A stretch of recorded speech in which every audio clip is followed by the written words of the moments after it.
started here. That's what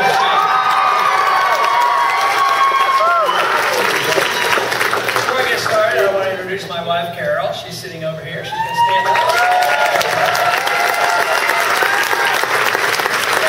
Representing our 18 grandchildren is our grandchild, Linda.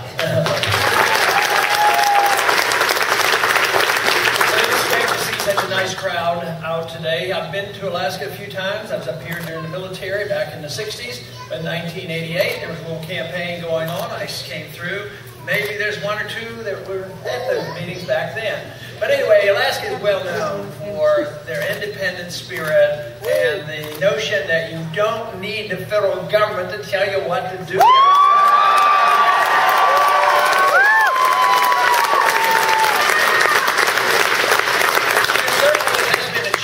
Occurring over the decades. I first started talking about the issues I thought were important back in the 1970s, and it was the concern about the finances at the time, because that was when we changed our currency to paper currency from no linkage to gold, and I figured that is going to open up the doors to big government, and it has.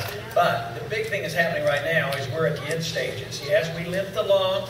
We were able to borrow for a long time, we were able to print money for a long time, but we kept building this debt bubble to the point now where we don't have wealth, we have debt, but we still think we have wealth. But the country and the world, the people are waking up. Enough is enough. The government is too big and we have to cut government. The solution is not spending more money.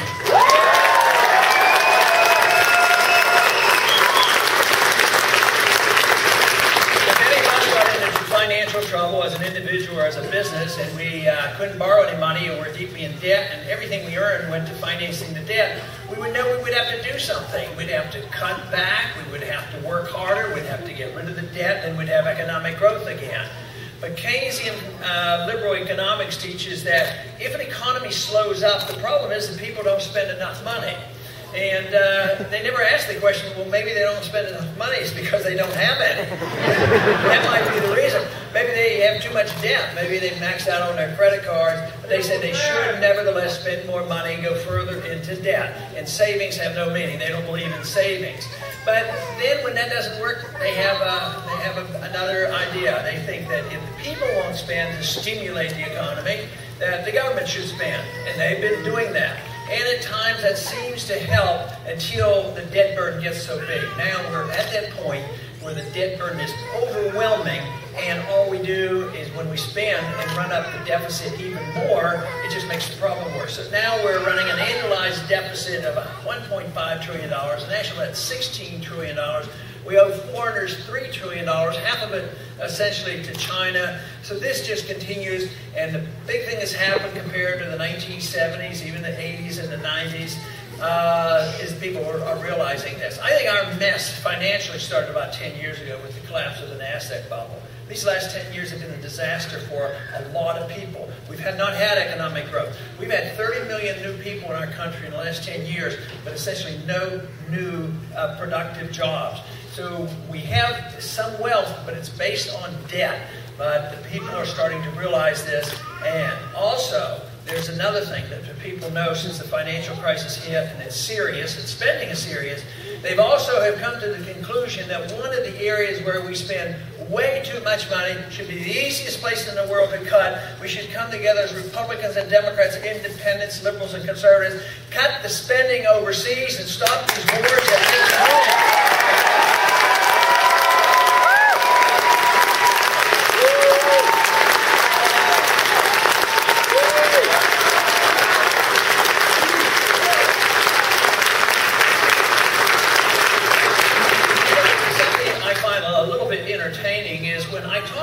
and they'll be friends, and they believe themselves to be fiscal conservatives, and they'll like about my fiscal policy. They say, Ron, you're doing okay, and people like what you're saying, and they like you, but if you would only change your foreign policy, you could get along with it. They don't know that the people who come out now and joining the campaign for liberty and our campaign for the presidency are people who are sick and tired of that foreign policy, and they really want it.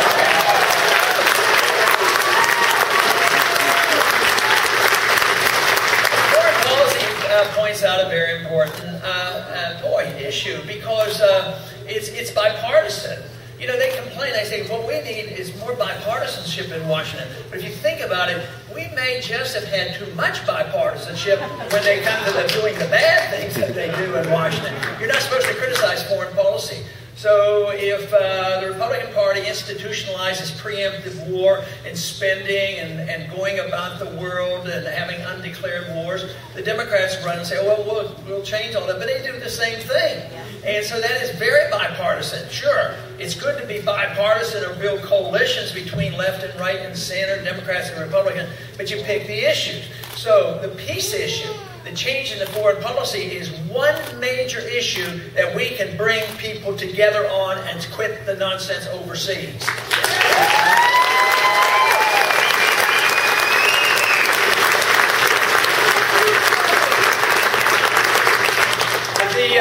The Constitution is very clear on it. It doesn't give us the authority to be the policemen of the world. Common sense tells us we should do it. Economically, it's foolhardy because we don't have the money. We have to borrow the money in order to fight these wars. The last 10 years, the wars that we've been fighting, and nobody can keep up with them, how many countries we've been in. We're probably in 6 or 8 in the Middle East, and we're now in about 130 countries have military personnel, and the numbers keep growing at about 900 military bases around the world.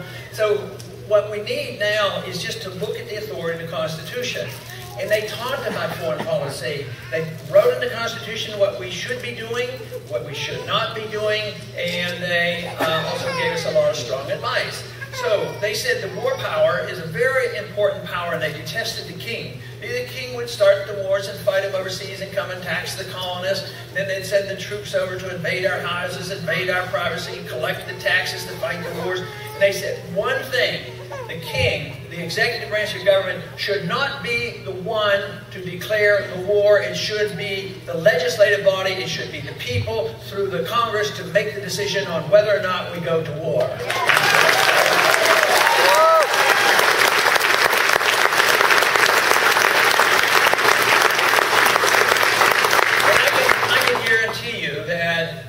As president, I would never go to war without your permission and the permission of the Congress.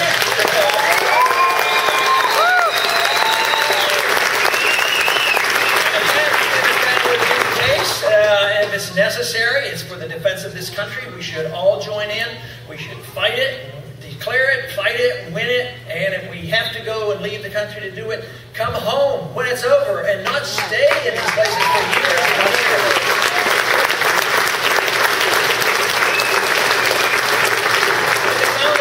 Gave us a lot of advice. Their advice was to be friends with as many people who would be friends, trade with as many countries who are willing to be trading, not to isolate ourselves from the world, but to be open to the world, but not to tell other people how to live. What we should do is concentrate on making ourselves better and telling ourselves how we can improve ourselves, not telling people overseas what they ought to do.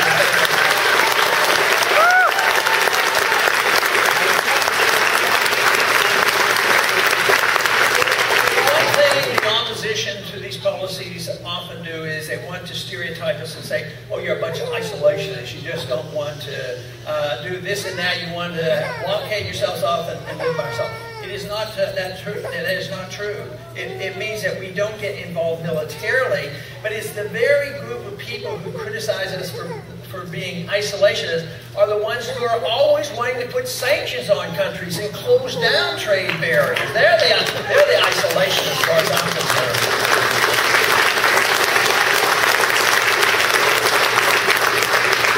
Certainly the relationships we've had with Cuba, when I was drafted in the military, the Cuban Missile Crisis was occurring. Conditions were a little bit different in 1962, but a lot of people in Washington haven't realized that the Cold War is over and the Soviet Union doesn't even exist anymore.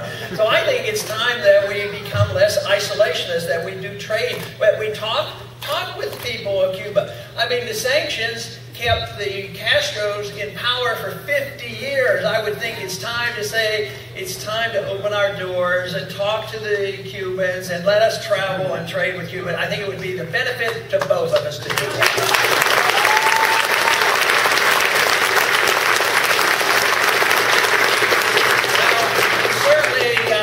Certainly the way we're treating Iran right now, that that is not an idealistic government, obviously.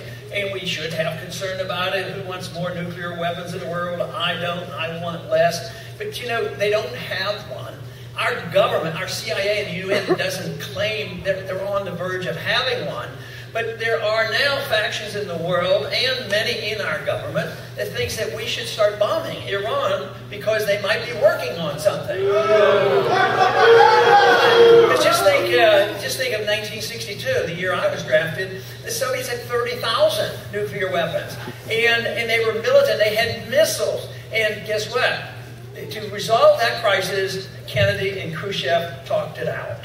Missiles were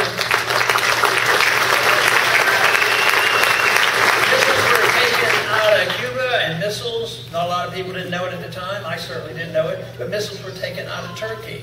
So, I mean, it was resolved in this manner. Believe me, having been just called up and put into the military, I was very happy that they decided to talk to each other, and it was a benefit to all of us. The horrible nuclear war was avoided, and finally, just by standing up to the Soviets, finally they collapsed for economic reasons. They pursued their empire, and they were so foolish as to go and invade and try to occupy Afghanistan. I can't imagine anybody wanting to do that.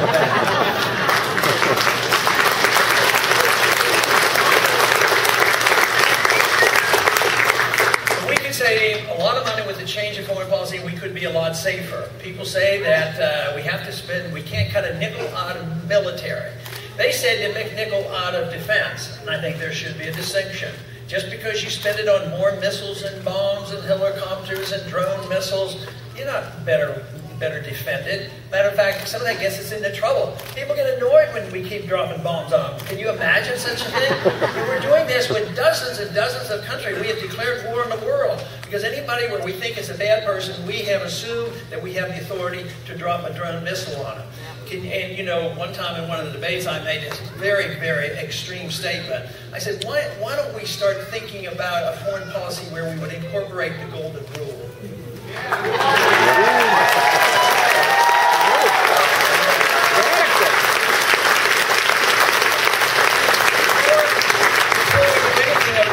How would we react if another nation did it to us? Now, when I mentioned that, and it certainly wasn't in Alaska, because then you wouldn't respond that way, your response was quite different, because believe it or not, there were a lot of boos to think that you would even suggest that in order to move toward peace rather than automatic war. And this is what our problem's been. In the last 10 years, since 9/11, our foreign policy has gotten much worse, because they have convinced people, the majority of people in this country still probably believe that the only reason anybody would ever want to attack us is because we're free and prosperous. Well, that is not true. That is not true. So, yeah. but we're getting less free all the time, so I guess they're trying to prove a point. So, what we have done is we have moved in the wrong direction since 9/11. And we have used it as an excuse to expand this foreign policy that I've always thought was so dangerous. One thing that has been accepted now, and which has to be reversed, if we want to live in a republic, if we want to restore the Constitution, we have to reverse this notion that we have the right and the authority to start preemptive war. Preemptive war.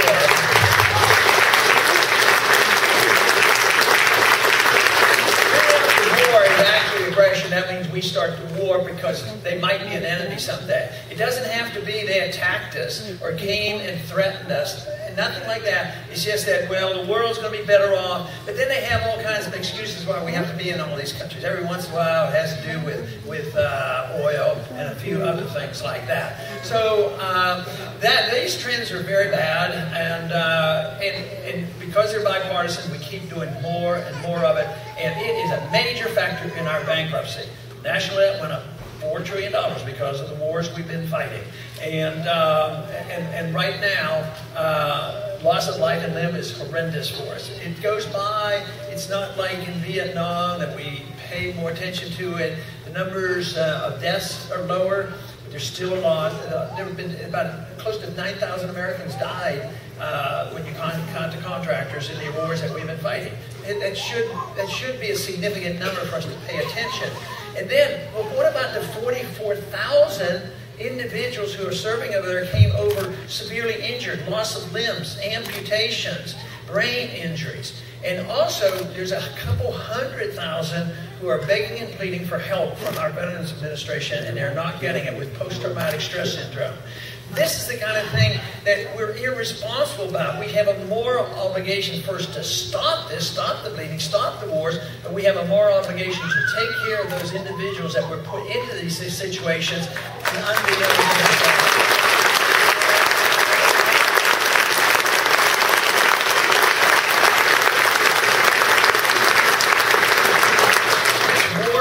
That came out of 9/11, it gave a chance to those who wanted to invade Iraq the opportunity to invade Iraq. And they told us there were nuclear weapons there, weapons of mass destruction, the Al-Qaeda were there, and we had to get in there in a minute. Forget about the Al-Qaeda, forget about bin Laden, take 10 years to look for him. But we invaded Iraq on all false pretense. Some people call that lying.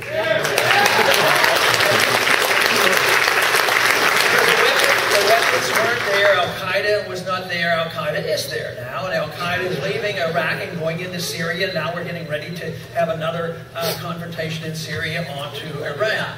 So, and right now, the war drums are beating. They're beating harder every single day. There's a meeting going on right now between, Israeli leader and our president, talking about, going and starting the bombing. We hear a few comments in the administration, especially from the more independent military, that are saying, this is crazy to go in and start bombing Iran under these conditions. There's no military necessity to do this. I hope we come to our senses, but it won't happen unless they hear from the people. And one chance we have to hear from the people during this campaign is to vote for a candidate who won't put up with this type of a foreign policy that is driven by perpetual war.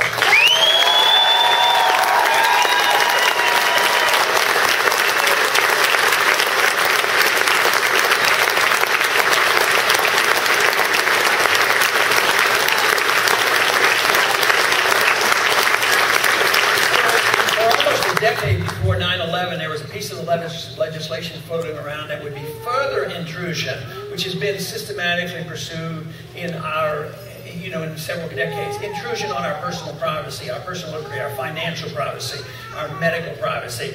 And so they've been wanting to pass this bill, but it was just over the top and they could never get the support. But boy, 9/11 came along, and they said, this is our opportunity. So within 2 weeks, they passed the bill. A very bad bill. It repealed the Fourth Amendment, and tragically, they panned it off as saying it was the Patriot Act. Now, it is not a Patriot Act because it's very unpatriotic. Now, if they would have called that bill, a lot of people in the Congress told me they voted for it because how could you vote against the Patriot Act right after 9/11? So if they had called that bill repeal the Fourth Amendment, maybe a few of them would have the courage to vote against it.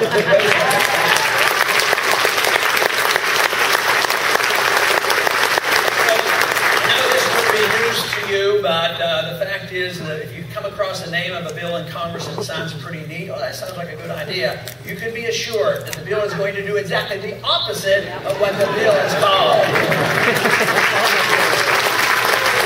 Anytime they pass a Bank Privacy Act, you can be assured you're going to have less privacy in your own banking matters. So that bill was passed, so I think if we have the chance within a few months or year to get rid of the Patriot Act, we shouldn't call it to repeal the Patriot Act. We should call it what it is. Restore the Fourth Amendment Act.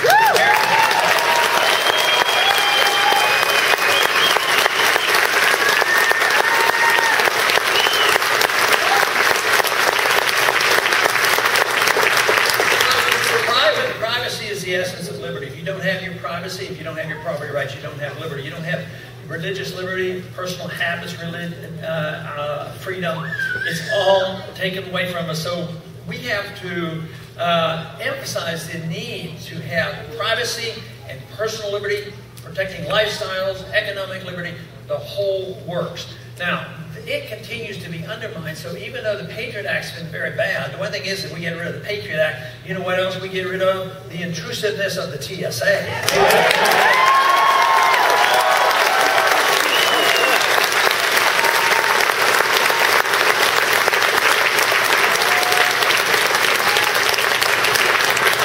This weekend, the TSA, I think, went a little overboard. A lady, yeah, as usual, a lady was getting on the airplane. She was breastfeeding, had a breast pump.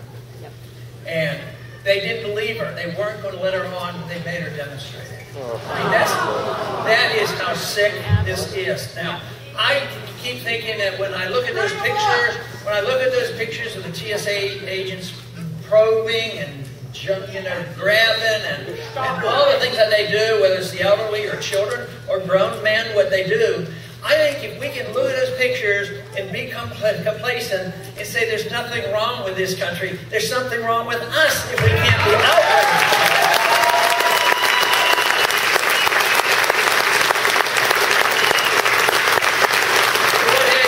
Has the president done anything? You know, he won some votes before for wanting to protect civil liberties and being less involved. So what has he done? A year ago, he announced that he has the authority as the commander-in-chief that he can assassinate an American citizen without charges. And he's done it on 3 occasions. So it's the law of the land. I mean, because he wrote the law, but he acts as if it's proper. Somebody asked him, was this constitutional? He says, yes. A president is allowed to do anything he wants as long as it's not prohibited by the Constitution. They have that flipped around. He's allowed to do those things, only those things that are explicitly given him the power to do, and not the other way around.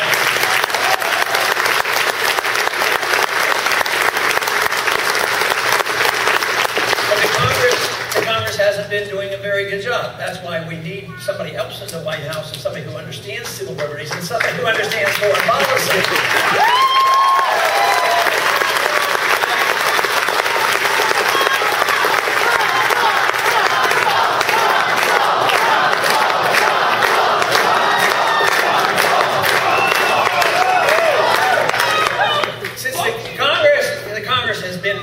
Because they could stop this. They could stop the funding for the war. There's a lot of power in the Congress. The authority is in the Congress. They don't exert it. They defer, and they give up their prerogatives, and they deliver it to the executive branch or the judicial branch. Because none of these laws that the president writes, you know, through regulations or by executive orders, they're all illegal. And the Congress puts up with this. So that shouldn't be done. But in December, just past December, the Congress passed a bill, which was called the National Defense Authorization.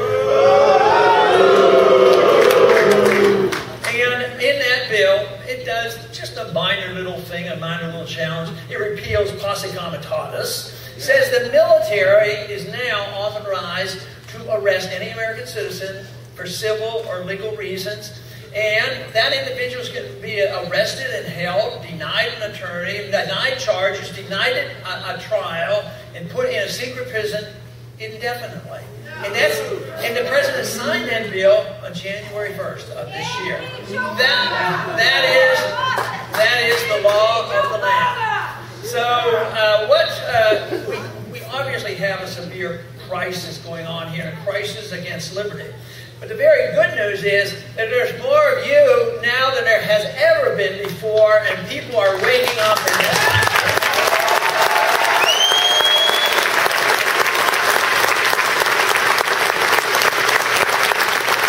Now, if you are sick and tired of this, the war's going on, attack on civil liberties, the mess that we have in the economy, the monetary system which is corrupt, there's one thing that you could do come Tuesday. You could get out and vote and send them a message and say, we're going to lead the charge. Alaska doesn't like it, and we don't want this to be put on anybody else. It's time to stand up to the status quo and say we want our Constitution back.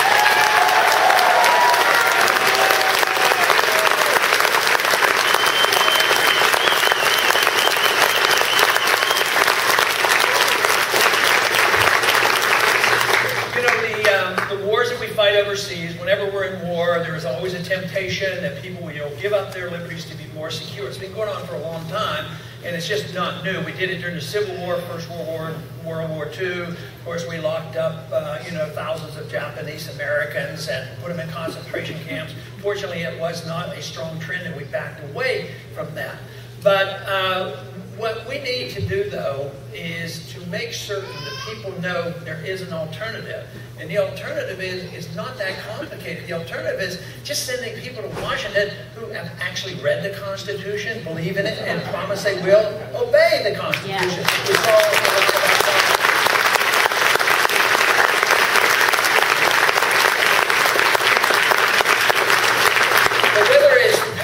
Domestically, or another war that has been going on for a long time.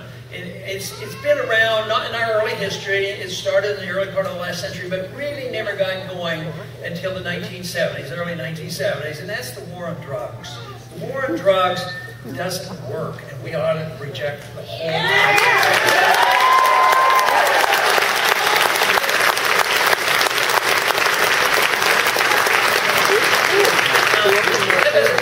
I don't think there's a drug problem in this country. I think there is a drug problem in this country, but I happen to think the war on drugs is worse than the drug problem that we have. But also, drug addiction should be a disease. It shouldn't be a crime. If you haven't hurt people, if you're an alcoholic and you haven't hurt people, we're not putting you in prison for life.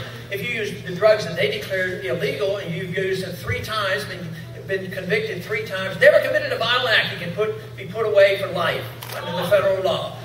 So this is a trend that has to be reversed. But the worst part about the war on drug is the intrusion into our privacy. The SWAT teams, the FBI coming in, taking over state laws. States might say, well, yes, you can use marijuana for medical reason. The federal government can come in and override those laws. So it's a state law issue, and actually, I think it's a compassionate issue too, because some people actually get some help from using some of these medications. But the whole thing is whose job is it? They are dangerous. But the danger of prescription drugs is much greater than the illegal drugs. Yeah.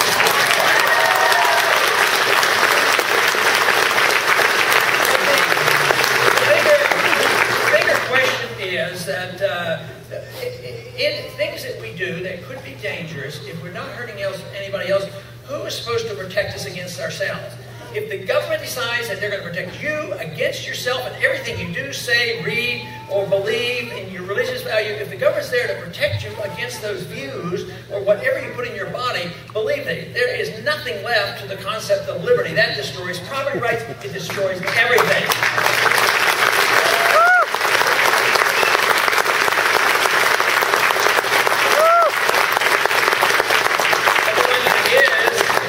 Your freedom of choice and what you do, you make religious choices, they can be pretty important. Just think of all the literature out there that are very dangerous politically. In this country, you're still allowed to read come by communism. Communism happened to kill hundreds of millions of people, in the last century, but we still allow people to read it. Well, they're dangerous. But when it comes to what you put in your bodies, we have accepted the idea that the government will protect us, and we believe in the FDA. The FDA will take care of us, and if it's approved by the FDA, it must be okay. And lo and behold, we find out that they inhibit the development of drugs, and they take away your rights to practice alternative medicine and nutritional products. This is what they do. So the whole idea of freedom of choice, absent harm or injury to anybody else, is a good way to solve these problems and resolve the difficulties. But this has been gradual, and our loss of liberties have been gradual over many, many decades. I think it's been going on for about 100 years. There's token defense of economic liberty by some. There's a token defense of personal liberties by others. But we have to see liberty, the issue of freedom for the individual, as an issue for the individual. It depends on natural rights, God-given rights to our life, our liberty, and that we ought to be able to keep all the fruits of our labor.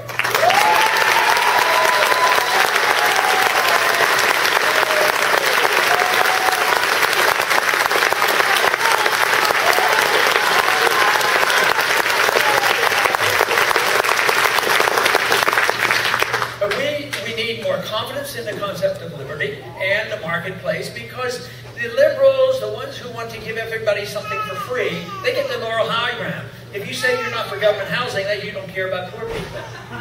But what about the absolute evidence that shows the freer a market, the freer the people, the more prosperous the people, the larger the middle class, and the richer the middle class.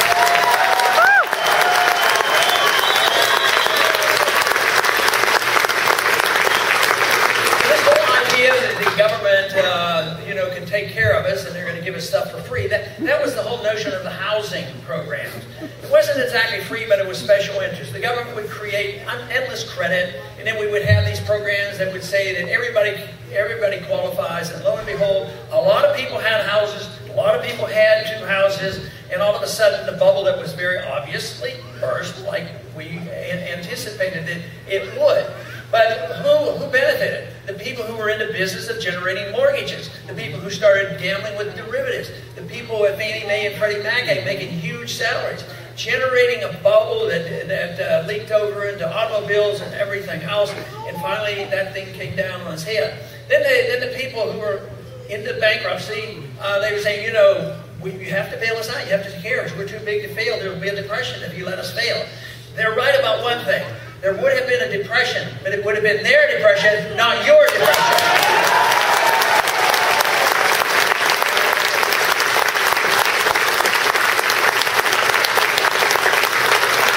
So they got the bailout. The debt was bought with more inflation and more appropriations from the Congress, and the debt was then given to the people. And of course, the middle class shrinks. The jobs are gone, and the people they were wanting to help, they lost their houses. So it is a failure, and I think this is helping us to the degree that people are realizing that this experiment with Keynesian interventions, inflationary, do-good type of economics doesn't work, and therefore it needs replaced is what it needs. And if you take the failure of the economy and the failure of the foreign policy, that's why the American people are waking up and saying that we just can't keep up with this status quo. It isn't working. We need to truly understand what liberty is all about. And to me, it's a wonderful thing. Not only does it solve our economic and our social problems, but it really brings people together. It shouldn't be that it's divisive. Today, it's very divisive because it's a struggle for power, and it's a struggle by the lobbyists. Who's going to control the money, and who's going to control the Federal Reserve, and who's going to have these benefits, and they fight about this, and it's true, but their policies aren't any different. The policies are always big government spending, wars, and continue to print money. But if you truly understand what freedom does, it brings people together, not because we're going to agree with other person's religion, not because we agree with how you're going to spend your money, not because we agree with your personal lifestyle. We come together because we don't care what you do with your lifestyle. We don't care what you do with your money.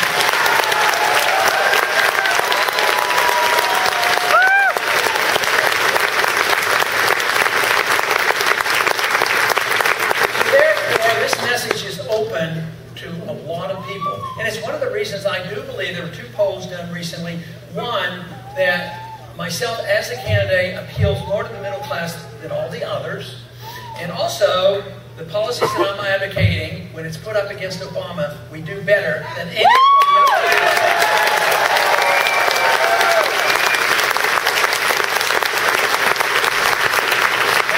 Many in the Republican Party say, well, the only thing we care about is being Obama. That's a pretty good goal, but there should be something else. What are you going to beat it with, and what are you going to replace it with?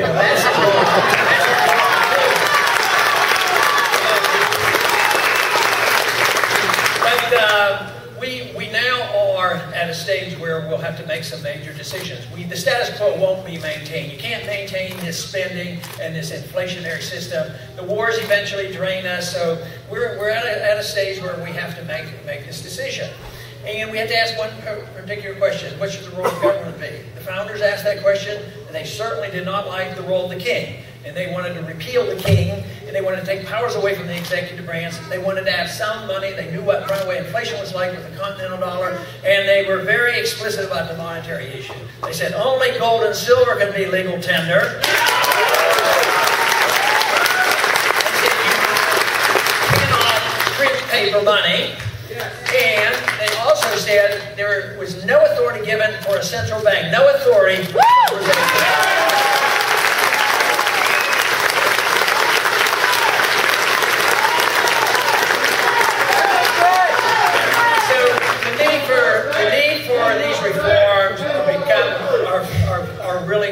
overwhelming, and it offers an opportunity for us to present the case. Now, is it like I'm going to present a new idea? No, I don't think I have new ideas. I hopefully bring the ideas together, incorporate, encourage people to come together.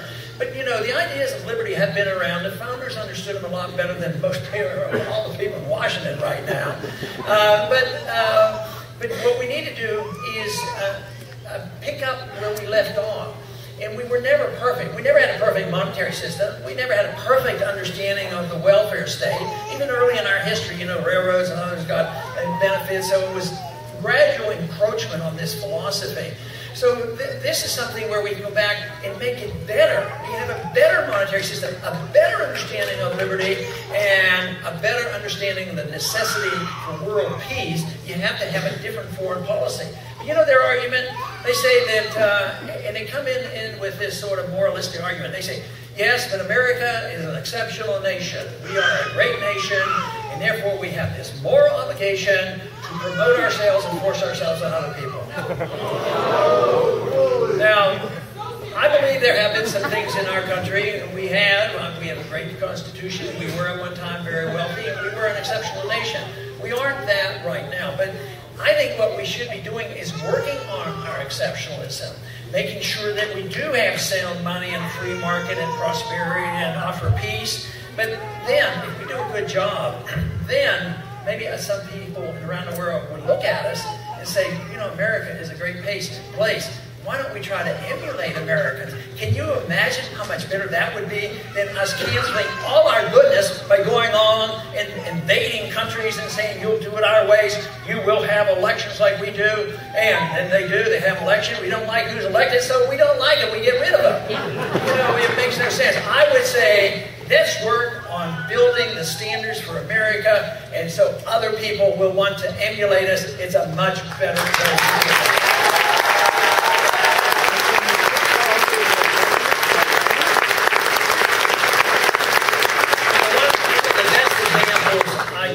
For the difference between the forced versus the voluntary means was during that period of time in the 60s, when I was in the service, we were fighting in Vietnam. The French were there. They did a bad job. They lost. They left. So we took over. 1 million Vietnamese died. 60,000 of our people died. We lost. We came home. It was tragic. And they said, well, if we don't win, there will be a domino effect, and the whole Eastern world will become communist. Well, we lost, we left, and they became more capitalistic. And now China is actually our banker, you know, so it's rather ironic. But what about Vietnam? After all that fighting and killing, we now trade with Vietnam. We talk to Vietnamese. We invest in Vietnam. Yes, they're an imperfect country as we are, but we're not on the verge of fighting Vietnam. They're not going to attack us, and we're not planning on invading it. But just think of what was achieved in peace that was not achieved in 20 years of war and injustice.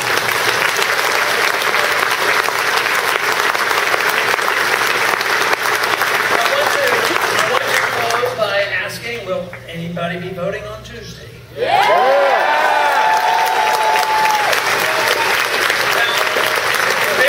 Very necessary. This is a wonderful state. The spirit is great. You know and understand what independence is and what liberty is about. So if we do well, it will send a loud and clear message. And it is a state that we should do well. So please go out and vote and help set this standard. But once again, for all our problems, I am convinced that the answers can be found in more liberty and less government to restore the greatness of America.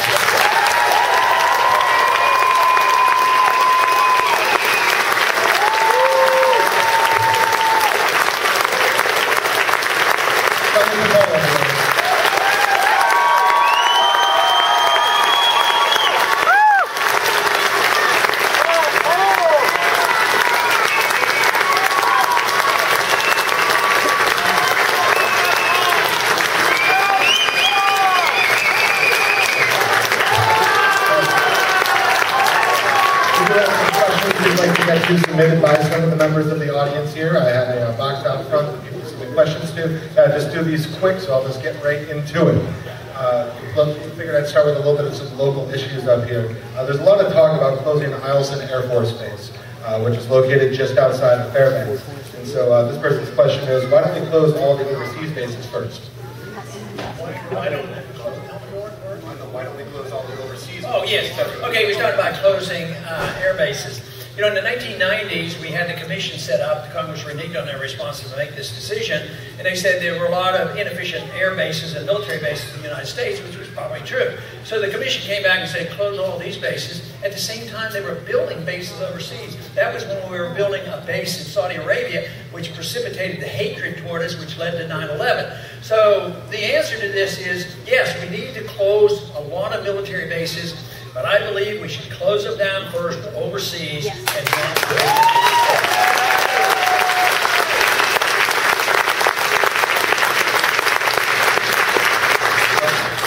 on your website, you've talked a little bit about energy policy, and people are curious, just generally, what is your energy policy, and what are you going to do about the price of gas?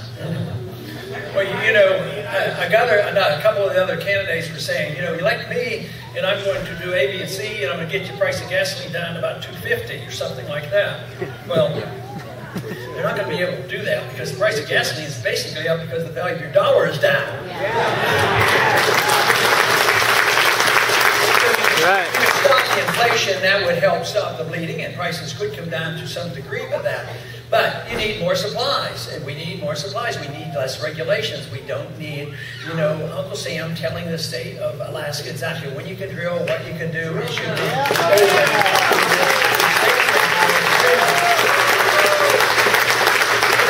the market should operate. Some people say, well, don't we have to have more of, you know, ethanol to preserve oil, this sort of thing? I said, no, let the market decide this, because, you know, the politicians, I've met a few politicians, a few bureaucrats, they don't have the biggest idea about what's the best way it is to provide for energy. People know because of price. The people who produce it, well, if the price goes up, it doesn't sell as well. But as long as you have a free market and competition, alternative fuels can come out. Just think of a little bit of opportunity here recently in North Dakota and in Pennsylvania. Natural gas has been discovered. We have a tremendous amount of reserves here if we just get the government out of the way and allow the production.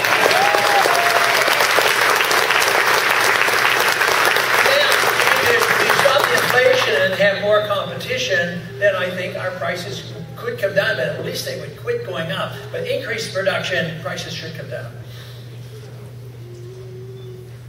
You have a very ambitious plan to cut $1 trillion in the first year as your presidency, as well as, and you do that by cutting 5 unconstitutional departments. There's a lot of employees at those departments. So what would your plan be to try to help them get back into the workforce? Well, what you have to do is get the market working again. You have to have capital. The liberal economists believe that capital comes out of a computer, and that's the Federal Reserve. They create credit, and then they distribute it. And they distribute it for financial reasons or for special interest reasons. They distribute it to companies that are going bankrupt, or they prop up banks. Half of that $15 trillion that they generated during the emergency a couple years ago, half of it went to European banks and central banks. That didn't help us at all. It didn't do a thing. So what you want is the market to function, which means you have to have savings. That measures what capital is. And that means that there should be an encouragement of savings. The way it is now, why should anybody save? You make less than 1% in a CD, and you're losing. Bernanke argued with me the other day, well, you're only losing 2%, no big deal. But, of course, 2% is a big deal, but the fact is 9% is a bigger deal because that's actually what it is. And people, why would you put your money there and just lose the value? You need to get a sound monetary system. You need the tax code change. You need to not penalize people who have parked their money overseas and let them bring this capital back at home. We need to understand that inheritance law destroys capital. If you have a business or a farm and you have to sell it at death to pass it on, that's destructive to capital. So you want people to save. That's true capital. Then the decisions are made by the marketplace, and then you have economic growth again.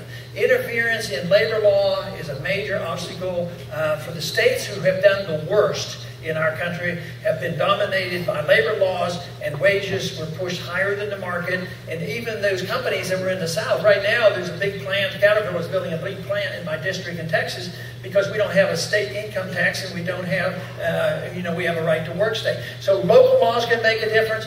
Federal law, there is a federal answer to that because they have artificial power. They talk about workers' rights, but it isn't rights that we're talking about. We're talking about artificial power to force contracts between workers and business people. So there is a way that you can change all that, but it is an understanding, a completely different understanding of economics, because it's been a long time since we've had true free market economics. But this is how we get our jobs back. But just think, if we're spending over $1 trillion a year maintaining an empire, and we went into debt $4 trillion in the last 10 years for the wars, just think of that $4 trillion had spent here at home. Think how much better off we all would have been.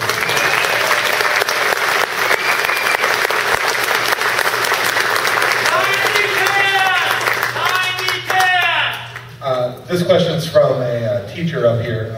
As part of your plan, you claim that you want to shut down the Department of Education, and back to the old Reagan platform.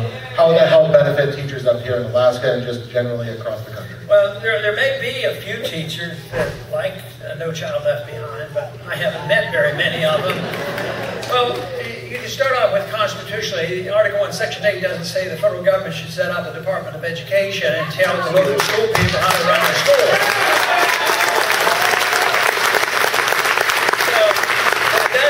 A lot of money and pushes up costs. Now, the best example is to look how the federal government handled their one responsibility they have. We are responsible for Washington, D.C. So we're spending $17,000 a year per student. You know, homeschoolers can educate a child for less than $1,000, I am sure.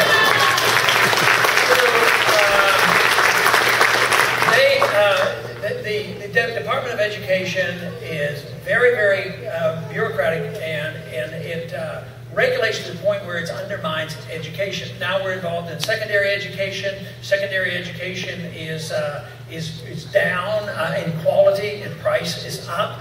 Right now we have 600,000 jobs going begging in this country, but we don't have anybody trained. We're looking for people to come in. So the system has really broken down.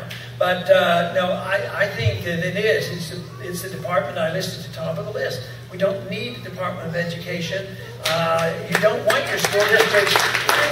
You don't want your school districts to look like Washington, D.C. I mean, it's the worst education, and they have more crime, and there's a lot of laws against guns and drugs and everything else, but the city, it just doesn't work. So we want local control is what we want.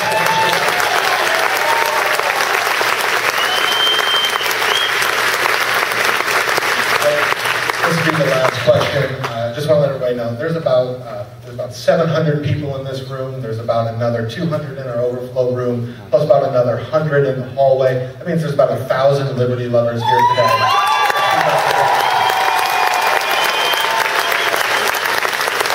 So that kind of begs this question. What would, as a man of your experience working in politics for so long and working to promote liberty for so long, what would you suggest that we do for long term to help continue to advance the liberty agenda and non-interventionist foreign policy? Well, that is a good question, because I get asked that in a very sincere way by many individuals. Come up and they say, you know, I really agree with what you're saying, and I want to get involved. What do I do? And my answer is overly simplistic, because I usually say, do whatever you want to do. And I'm not being so, silly about that, but that's what it has to be. I can't tell people what to do. I can have some suggestions. The most important suggestion is to study and to understand and know how the Federal Reserve works, know why foreign policy of non-intervention, and don't fall into the trap and the cliches of saying that you're un-American. I think one of the best compliments I've had recently is, well, what you have made me feel is that I want to be a conservative, but I didn't like the wars. Now I feel good. I can be a conservative and still against the wars. So it's understanding these things of foreign policy and monetary policy, the principles of liberty. And if you fully understand this, believe me, there will be something for you to do. It may be you'll be a teacher. Maybe you'll infiltrate the media.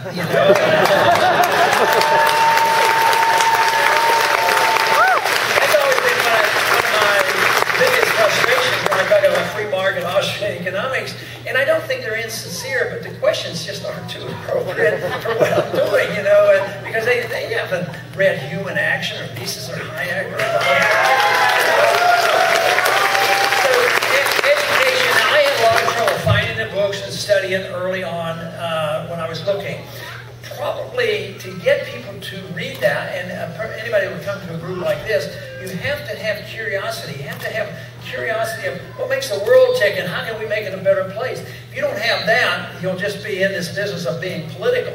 But then you get involved in politics one way or the other, whether you're a teacher or in the media or a writer or campaigning for somebody, raising money for somebody, make a lot of money and donate to somebody else. Who knows what you can do? But everybody, we can't all do the same thing. And you don't know what will be happening. But I'll tell you one thing. If you're confident and know it and you approach it in the right manner, somebody will make good use of you. And one thing that I learned early on, and sometimes we all get a little bit excited and you do it this way, argumentativeness doesn't help, and grabbing people by the shirt collar, believe you lose more. But if people know what you're talking about, it'll come around, they'll come and ask you questions. So that is what really has to be done. But that is what's happening.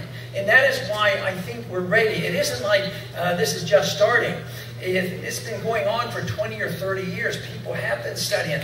And that's why intellectually we're well along with the revolution. But now it's coming to an end. Now our job is to change Washington. Thank you so much.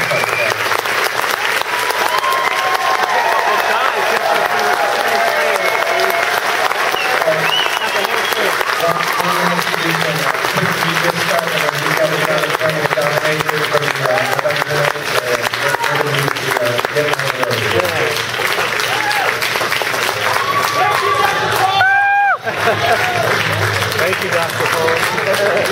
Paul.